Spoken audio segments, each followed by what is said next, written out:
Hey guys, tonight we dive into the quiet, smooth world of ancient Korean pottery, specifically how those humble beginnings eventually gave rise to Celadon, that mesmerizing jade-green glaze that's so pretty it confused the Mongols. Picture yourself in a small, smoky workshop somewhere in Korea over 1,000 years ago. The air is thick with the scent of wet clay, wood smoke, and kiln heat, while your fingers gently trace the rough but promising surface of an early clay vessel. You probably won't survive this. Or rather, your boredom won't survive this deep dive into pottery. But hey, that's kind of the point. So, before you get comfortable, take a moment to like the video and subscribe, but only if you genuinely enjoy what I do here. Also, drop a comment with your location and local time. I'm curious where in the world you're tuning in from. Now, dim the lights, maybe turn on a fan for that soft background hum, and let's ease into tonight's journey together. You're stepping back before Celadon dazzled anyone, back to the roots of Korean ceramics, where pottery wasn't about shiny glazes or fancy shapes yet. It was about practicality, utility, and a slow, deliberate understanding of clay and fire. Early Korean pottery, dating back to the Neolithic period, was mostly unglazed or simply painted with natural pigments.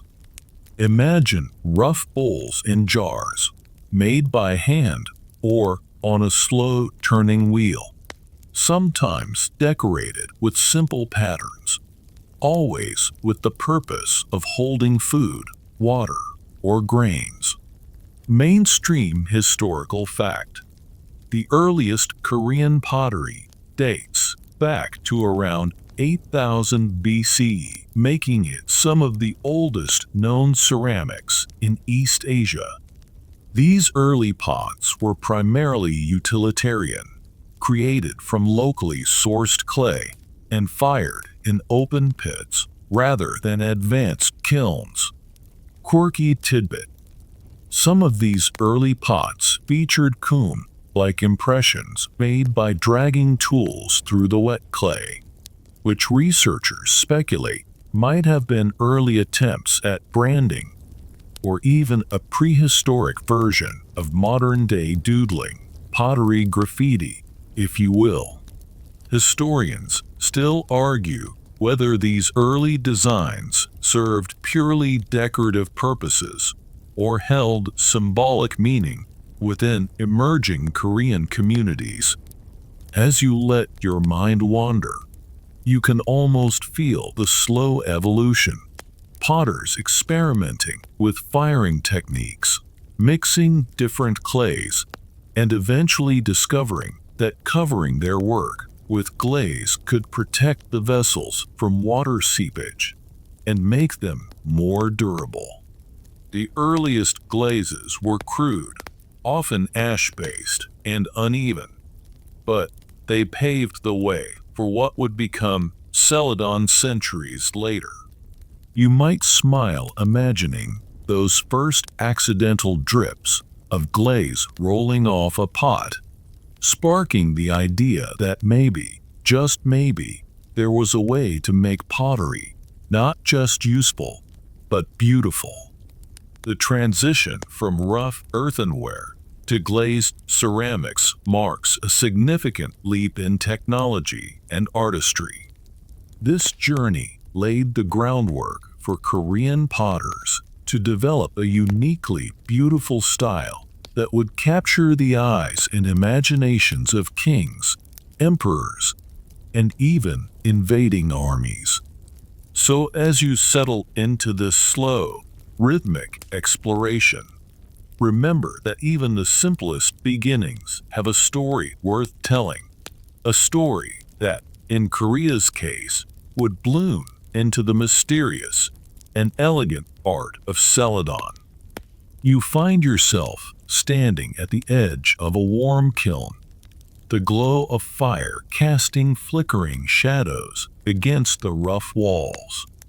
This is the moment when Celadon, Korea's prized jade-green glaze, was born. Imagine the smoky air thick with the scent of burning wood and molten minerals as potters inch closer to discovering the perfect alchemy of glaze and heat that would transform simple clay into something almost magical. Hey, it might not sound like a blockbuster, but trust me, the drama of kiln temperatures and glaze chemistry rivals any soap opera once you get into it.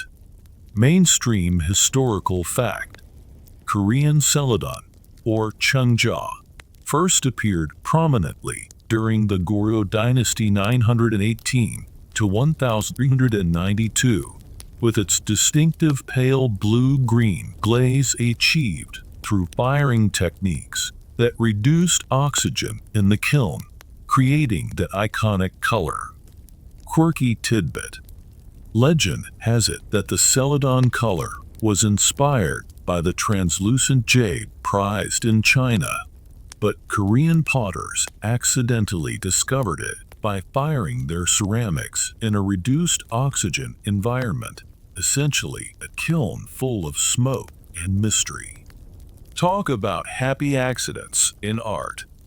Historians still argue whether Korean Celadon's distinctive hue was an intentional aesthetic choice from the start or a serendipitous result of early kiln technology and local clay composition.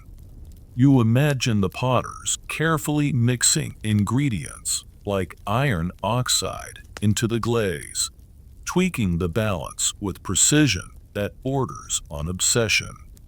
They had to control the kiln temperature between roughly 1,200 to 1,300 degrees Celsius, not too hot to melt the glaze into a dull puddle, but hot enough to produce that glassy sheen with hints of green and blue.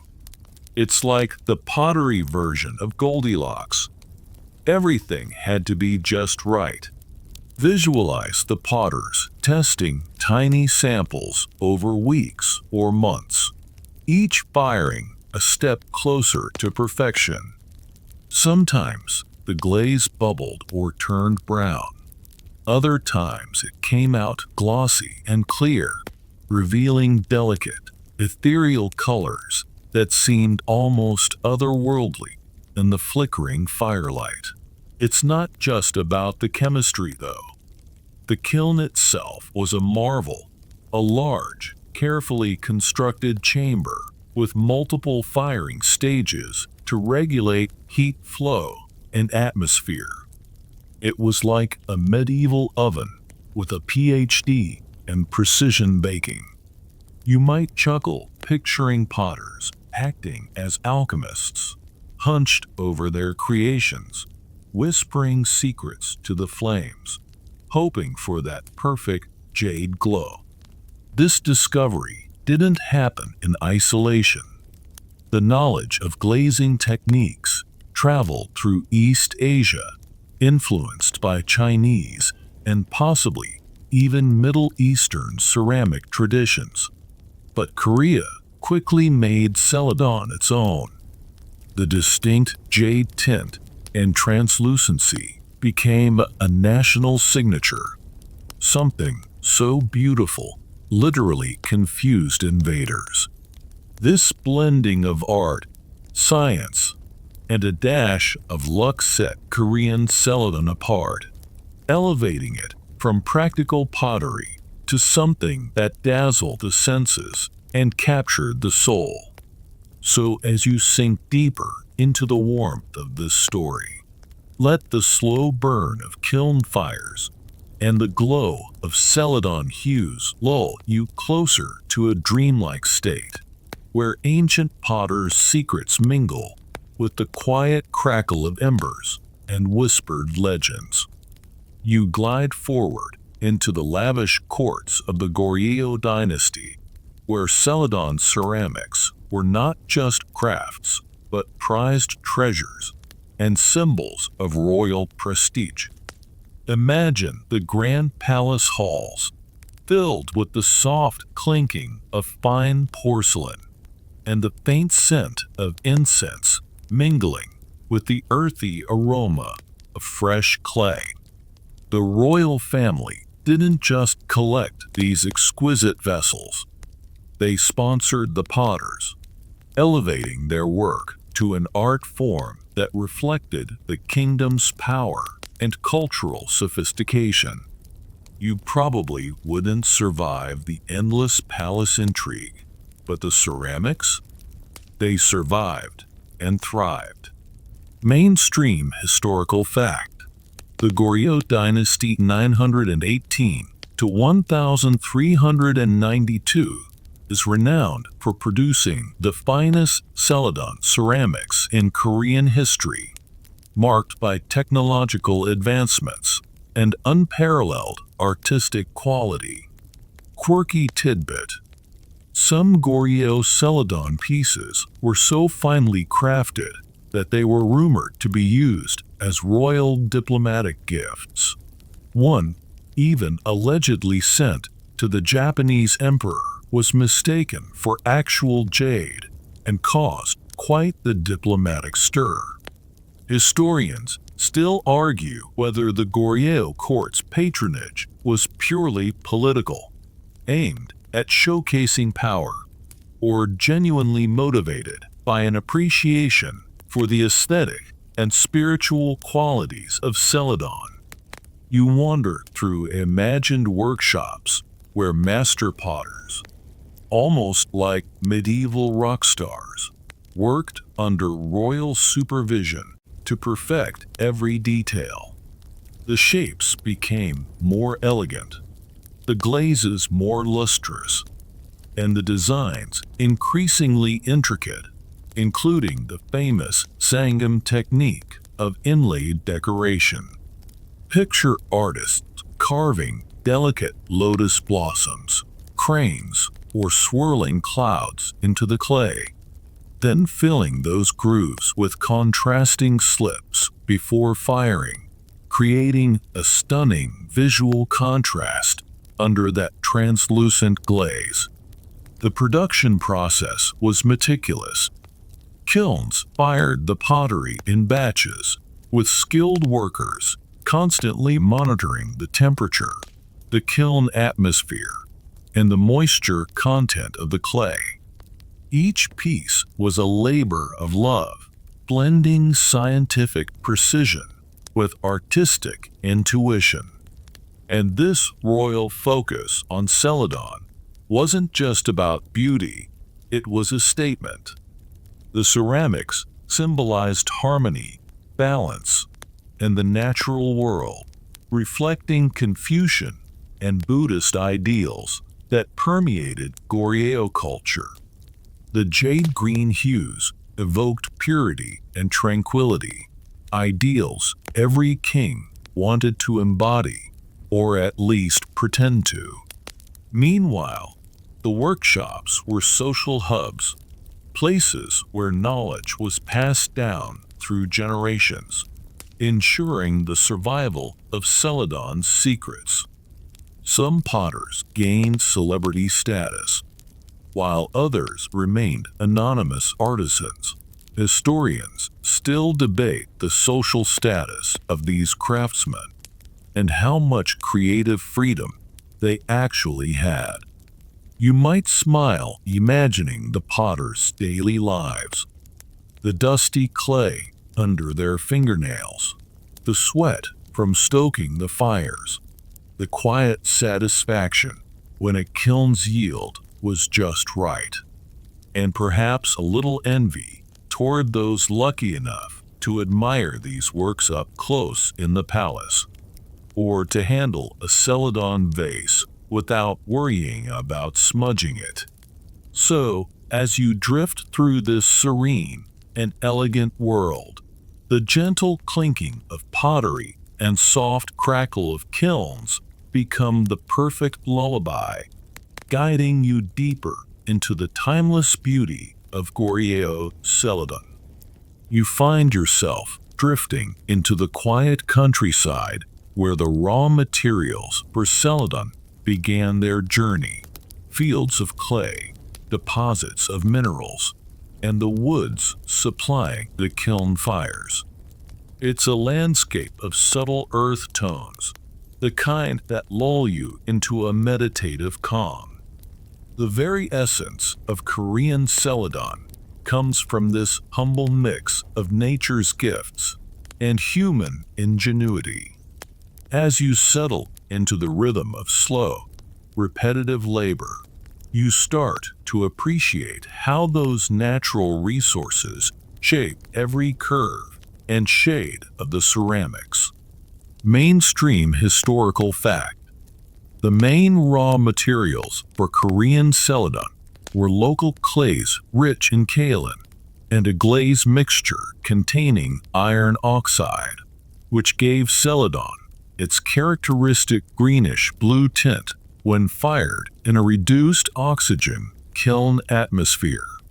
Quirky tidbit: some potters were rumored to have secret, magic clay spots where the earth itself whispered to them, promising the perfect consistency and color. Though historians debate if these stories were marketing hype or just passionate pottery lore. Historians still argue whether the choice of raw materials was entirely based on availability, or if certain minerals were deliberately sought out to create subtle variations in glaze color and texture. You picture the laborers digging into the earth with simple tools, their hands sticky with wet clay, sorting impurities out under soft sunlight. Each batch of clay had to be carefully prepared, kneaded, and aged to achieve the right plasticity. Too wet, and the pots would warp in the kiln. Too dry, and they'd crack like brittle bones. Nearby, the forests provide wood not just for fire, but for charcoal, which control the kiln atmosphere. The precise amount of oxygen deprivation during firing was a secret closely guarded by the potters, as even slight variations could turn the glaze from an exquisite jade to a muddy brown. Visualize the subtle chemistry at play. The iron in the glaze, under low oxygen, changes state and absorbs light in a way that makes the glaze shimmer with those deep blues and greens. It's like nature's own version of mood lighting, set for your soul's comfort. Meanwhile, you might chuckle at the idea of potters debating the best clay patches as if they were sommeliers arguing over wine terroirs. The reality is, local geography heavily influenced the final look of Celadon pieces, meaning each kiln site had its own personality, much like a sleepy old town with its own stories and quirks. So as you sink deeper into this earthen world, the tactile sensation of smooth clay, the earthy smell, and the quiet crackle of distant kiln fires blend into a sensory lullaby, coaxing your mind toward rest. You drift closer now to the very heartbeat of the kiln, that glowing cavern where raw clay transforms into the delicate, shimmering Celadon you've come to admire. The kiln is a living thing, a breath, a pulse, a slow burning fire that demands patience and precision. Imagine the steady, rhythmic sound of wood crackling as flames dance around ceramic vessels, heating them to near magical temperatures. This is where earth and fire meet in a complicated dance that's as much art as it is science. Mainstream historical fact: Goryeo kilns were often onagama style or multi-chambered climbing kilns, capable of reaching temperatures over 1200 degrees Celsius necessary for producing Celadon's signature glaze. Quirky tidbit: some kiln masters allegedly communicated with their fires almost spiritually, interpreting the color of the smoke or the sound of the flames as signals. Historians debate whether these practices were superstition or early forms of kiln management. Historians still argue whether the precise control of kiln atmosphere was an accidental discovery or the result of centuries of careful experimentation passed down among potters. You settle into the imagined heat and humidity inside the kiln's shadowy embrace, where the air smells faintly of wood smoke and molten glaze. Potters had to carefully monitor the temperature and atmosphere. Too much oxygen, and the iron in the glaze would oxidize to a dull rust. Too little, and the glaze could bubble or blister. The key was the reduction firing, where oxygen is restricted to create that perfect jade-green finish. Picture the kiln crew working through the night, feeding logs, opening vents, and listening to the crackle and roar of the fire, their faces glowing with sweat and concentration.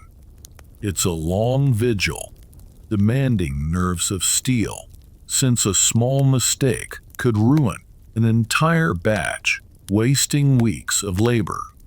Some scholars speculate that the Goryeo potters' deep understanding of the kiln atmosphere was an early form of proto-chemistry, a blend of intuition and trial and error that predated modern science by centuries. As you imagine this fiery crucible, it's easy to picture the kiln masters as alchemists of old, transforming humble mud into treasures fit for kings and confusing invaders like the Mongols, who could only marvel at such delicate beauty born from such intense heat. And while the kiln worked its magic, the quiet patience and skill of these artisans ensured every vessel emerged not just intact, but imbued with the subtle depth of color and texture that defines Korean Celadon. So as you relax into the warmth and gentle crackle of the kiln's memory, your mind begins to drift softly, much like the smoke rising from those ancient fires. Section 6. You float now into the delicate world of design, where every curve, every pattern carved or inlaid into the smooth Celadon surface carries meaning, symbols of nature, spirituality, and cultural identity. Imagine your fingertips brushing over the cool, glossy surface, tracing the faint impressions of lotus petals, cranes in flight, or swirling clouds, each motif whispering stories from an ancient time. These were not mere decorations. They were expressions of belief and artistry that communicated values across generations. Mainstream historical fact: Goryeo Celadon frequently features motifs like lotus flowers, cranes, clouds, and dragons, reflecting Buddhist and Confucian symbolism central to Korean culture at the time. Quirky tidbit: Some potters secretly included tiny, almost invisible marks or signatures hidden within the designs. A playful Easter egg tradition still baffling historians trying to identify individual artisans. Historians still argue whether these symbolic motifs were standardized by the royal court's aesthetic directives or evolved organically through folk traditions. You imagine the potters carefully carving or incising the wet clay before firing, using tools fashioned from bone or bamboo to create intricate patterns. Then, the spaces were filled with a white or black slip, liquid clay of contrasting color that would stand out under the translucent glaze. This sangam technique required a steady hand and an artist's eye, turning each piece into a unique masterpiece. The symbolism runs deep. The lotus flower, for example, represents purity and spiritual awakening, perfectly suited to a society heavily influenced by Buddhism. Cranes symbolize longevity and good fortune, while clouds evoke the heavens, connecting the earthly realm with the divine. Dragons, fierce and majestic, appear less frequently, but always command respect as guardians and symbols of power. Imagine the cultural pride that accompanied these designs. The potters not just crafting vessels, but embedding stories, hopes, and beliefs into each curve. Maybe a potter hoped the crane would bring good health to the recipient, or that the lotus would inspire spiritual peace. The creative tension between artistic freedom and courtly expectations adds a layer of complexity.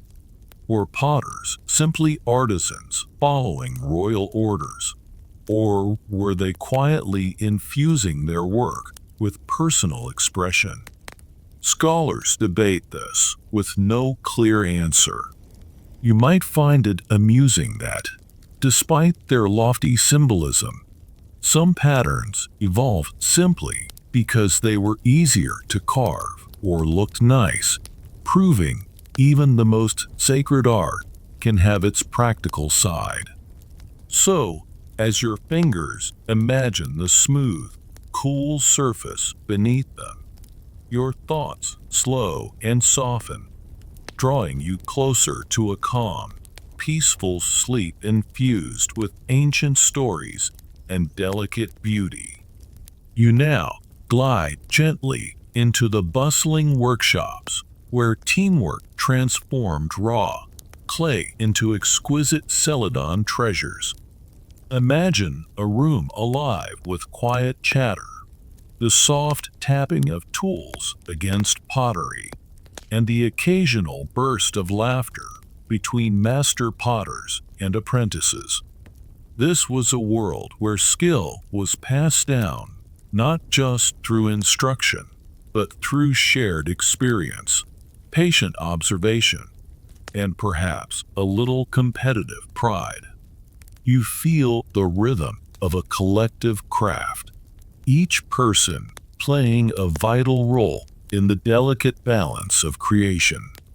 Mainstream historical fact: Goryeo pottery workshops often employed a division of labor where apprentices prepared clay, while masters focused on shaping and decorating pieces, ensuring quality and efficiency.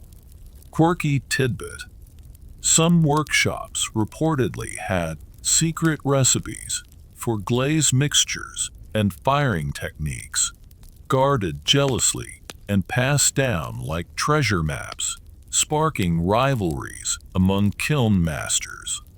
Historians still argue whether Celadon production was mostly centralized in royal workshops or scattered among numerous local artisans working independently.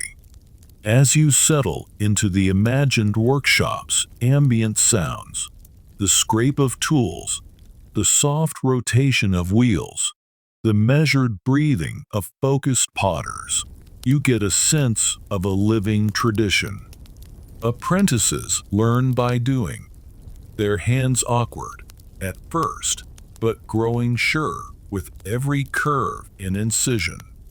Masters provide gentle corrections, their critiques delivered with a tone both firm and encouraging, like a slow melody guiding you toward perfection. You picture the interplay of patience and urgency. A piece must be shaped before the clay dries, but decorated with care, knowing it will never be the same after firing. A single slip-up, a fingerprint, or a small scratch could condemn a pot to failure, making the stakes quietly high despite the calm atmosphere. The workshops were also social hubs. Potters exchanged stories, discussed techniques, and sometimes whispered about the curious tastes of Mongol invaders who apparently admired Celadon, but couldn't quite replicate its subtle beauty. This cross-cultural fascination adds an unexpected layer to the story, as craftsmanship met the tides of history. Imagine the secret pride in those workshops, where a perfect glaze or flawless shape meant more than just a job well done. It was a legacy, a conversation across time with the ancestors and the future. And just as the potters worked in tandem, so too your mind begins to sync with the slow, rhythmic pace of their craft, easing into a gentle, restful state. You find yourself drifting through the marketplace of the Goryeo period, a lively scene filled with the gentle clink of ceramic wares and murmurs of trade. Imagine the aroma of fresh herbs mingling with the salty tang of the nearby sea breeze, and the colorful stalls crowded with curious merchants displaying their finest Celadon pieces. This was where the delicate beauty of Korean ceramics met the wider world, intriguing buyers from far and wide, even reaching the ears of the powerful Mongols. The marketplace buzzes softly, a tapestry of culture, commerce, and quiet pride in craftsmanship.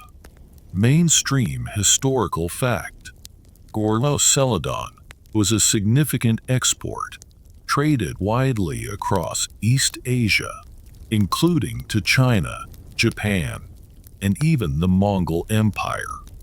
Quirky tidbit: some Celadon pieces found in distant lands bear mysterious marks that scholars think might be ancient barcodes or merchant stamps, a primitive attempt at branding and authenticity verification.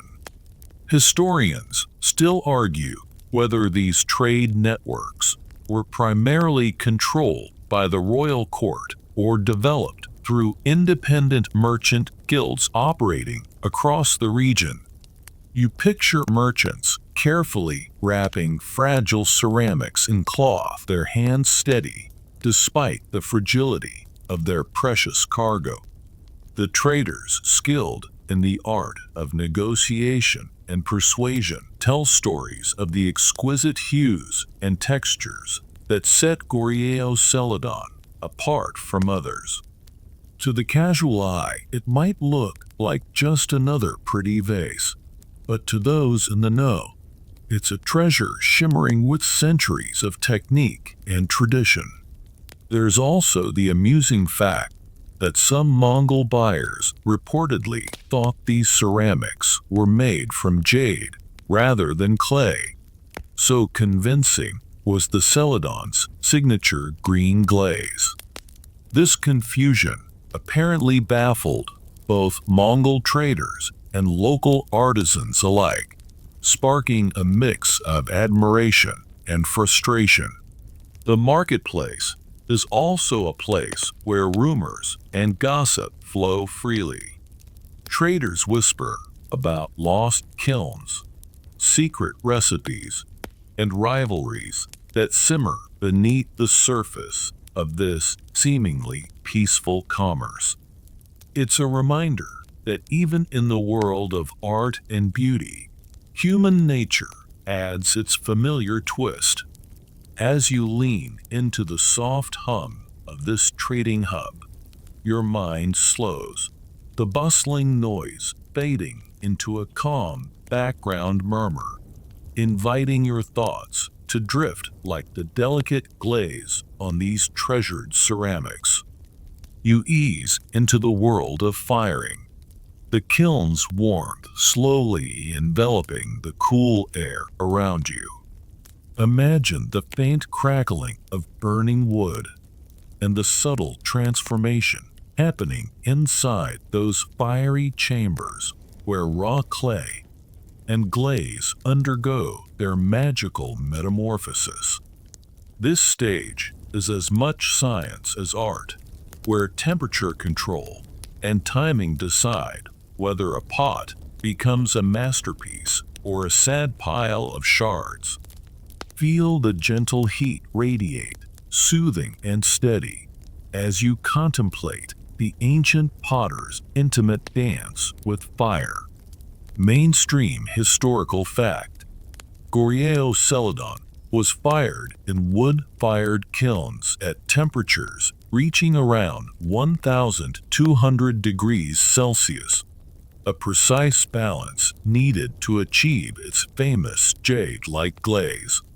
Quirky tidbit: some kiln operators reportedly used a secret mix of pine and oak wood to control flame intensity, believing this combination gave their Celadon that special smoky green hue that no other kiln could replicate. Historians still argue whether the subtle variations in Celadon color were intentional effects or happy accidents born from inconsistent firing conditions. You imagine the kiln master carefully stoking the fire, monitoring the smoke's color and the heat's intensity, knowing that a single misstep could ruin days or weeks of work. The firing could last for days, requiring patience and attention akin to tending a slow, simmering soup, only with far higher stakes. The potter's relationship with the kiln was almost spiritual.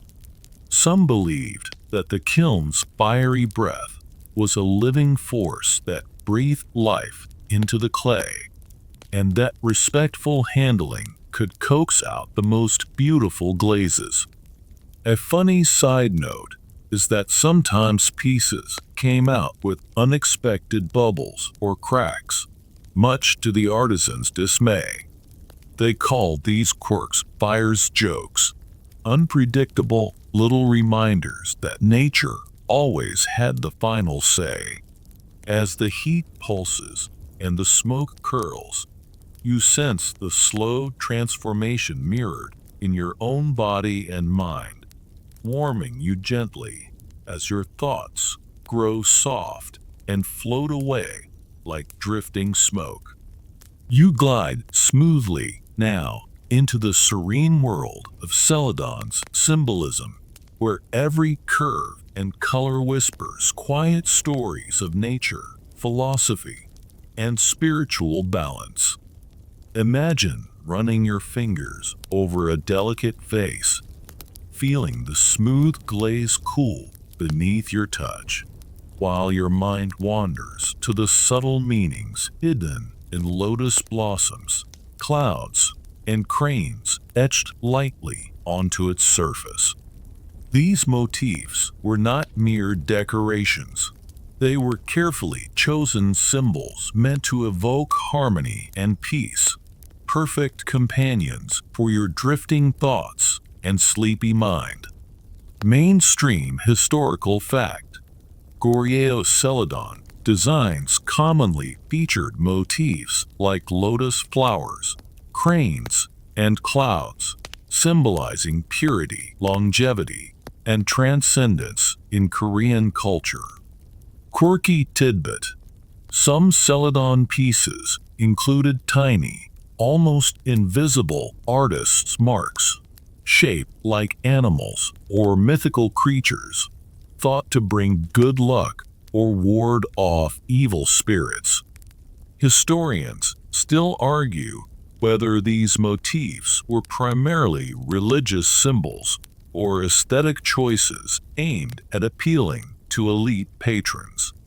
You imagine the artisan's delicate brushstrokes and precise carvings, each one layered with meaning like a visual lullaby intended to soothe the soul.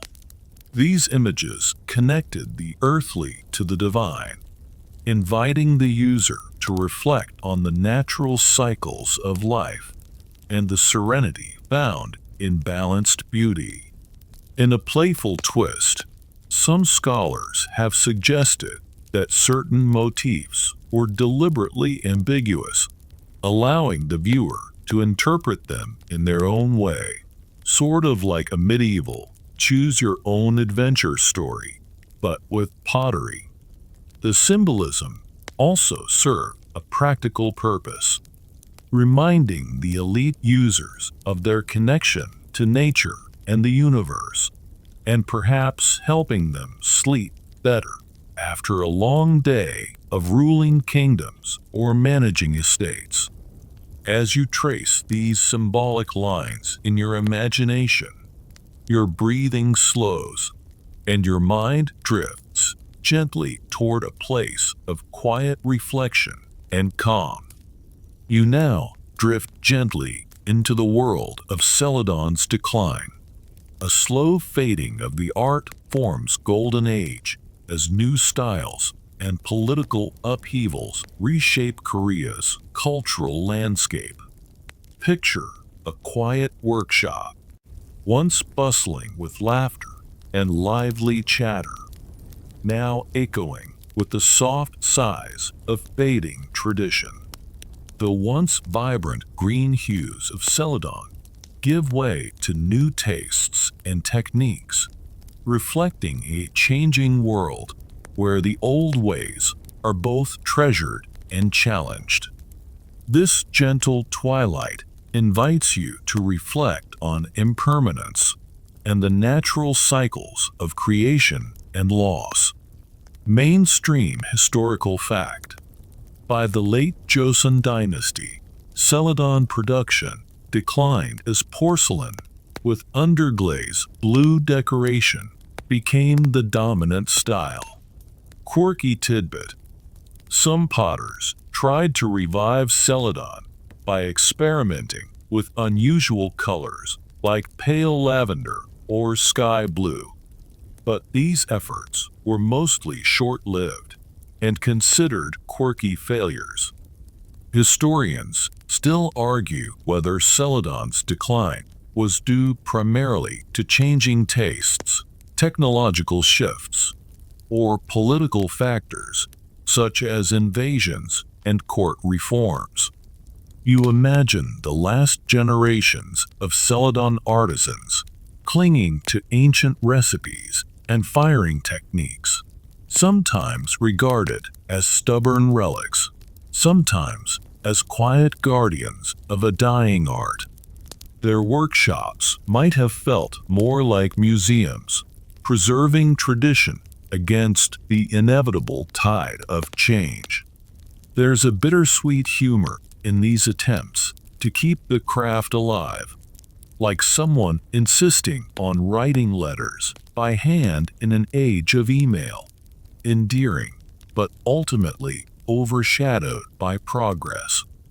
As the art form waned, Celadon pieces became treasured antiques, objects of nostalgia and reverence rather than everyday use.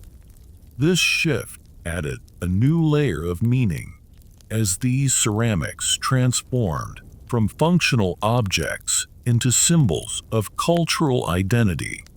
The fading of Celadon's heyday reminds you that beauty and tradition often rest on fragile foundations, making the treasures you've imagined all the more precious. As you settle into this contemplative mood, your mind grows quiet, inviting sleep's gentle embrace. You find yourself in the hushed halls of modern museums, where ancient Korean Celadon sits quietly behind glass, its soft green glow beckoning you closer. The atmosphere is cool, the faint hum of climate control blending with your steady, calming breath.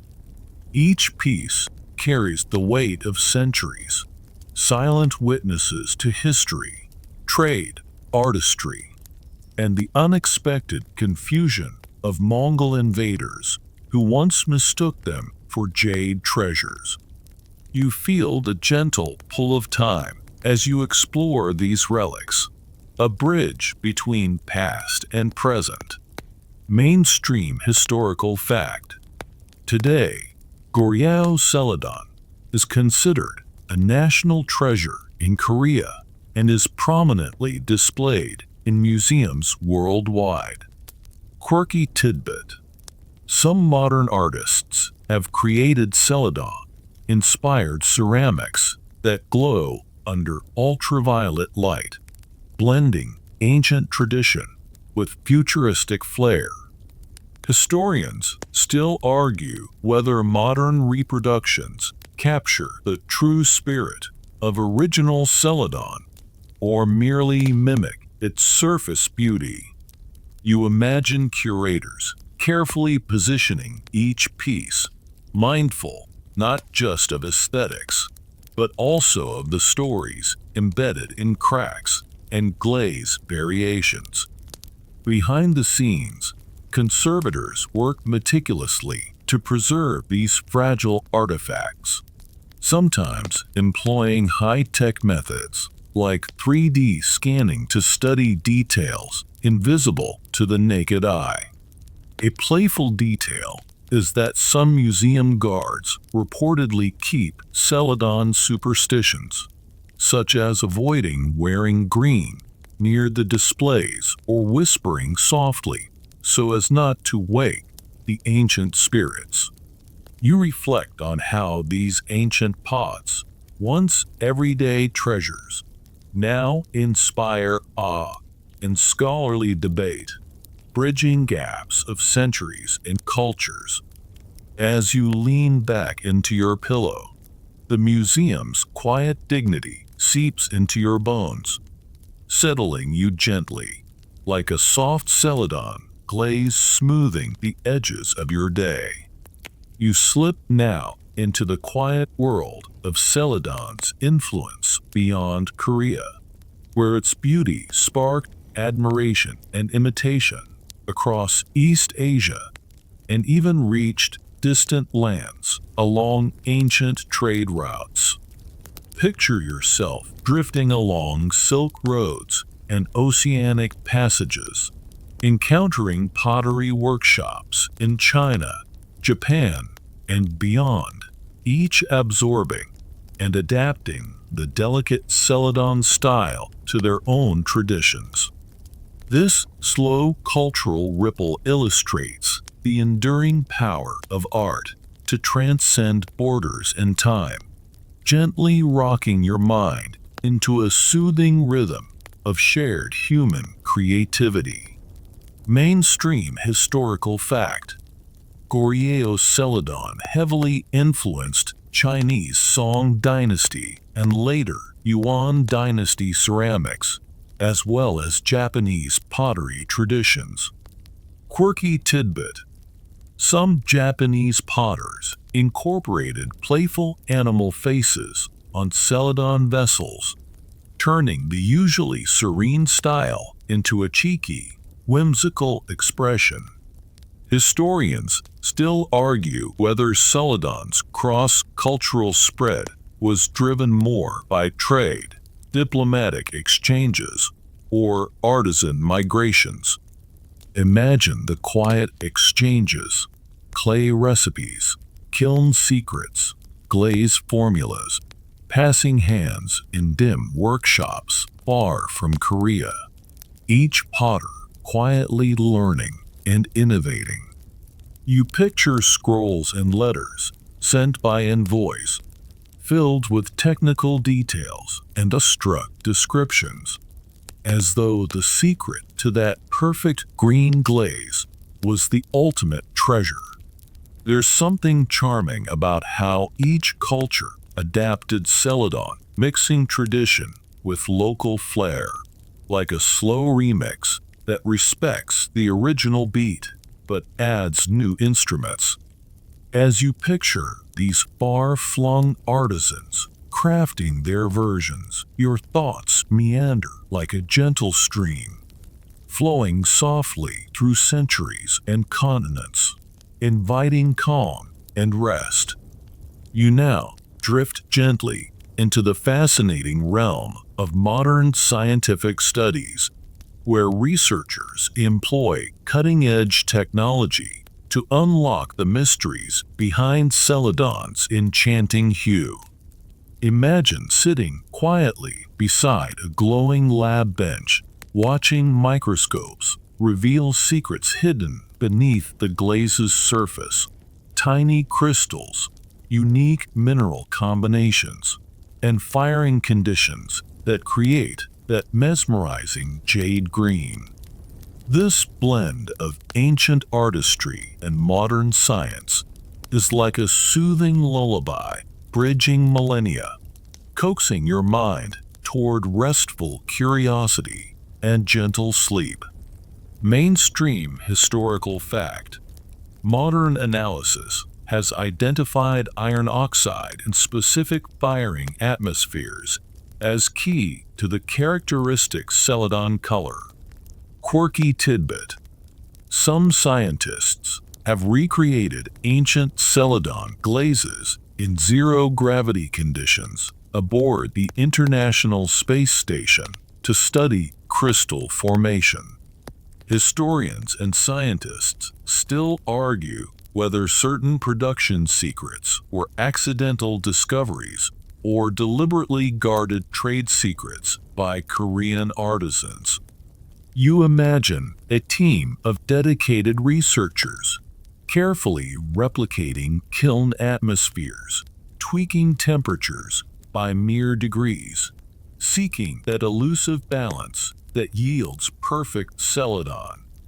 Their work reminds you of a slow, careful dance, part art, part science, reflecting the same patient mastery of the original potters.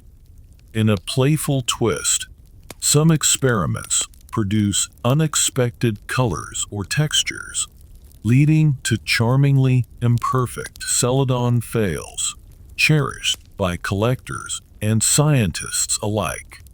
This modern quest enriches the legacy of Celadon, showing how ancient techniques continue to inspire and puzzle, weaving new layers into the story you've followed tonight. As your eyelids grow heavier, the image of glowing kilns and microscopes fades softly, guiding you into the welcoming arms of rest. You settle now into the gentle final chapter of this long, soothing journey through ancient Korean Celadon, the soft green glaze that mystified Mongols and enchanted the world. Imagine yourself reclining in a quiet studio, the faint scent of clay and smoke lingering in the air, as the final stories of Celadon's legacy unfold around you like a comforting quilt. The art form's delicate beauty, its rise, decline, and enduring mystery now wrap you in a gentle calm, perfect for drifting toward deep, peaceful sleep.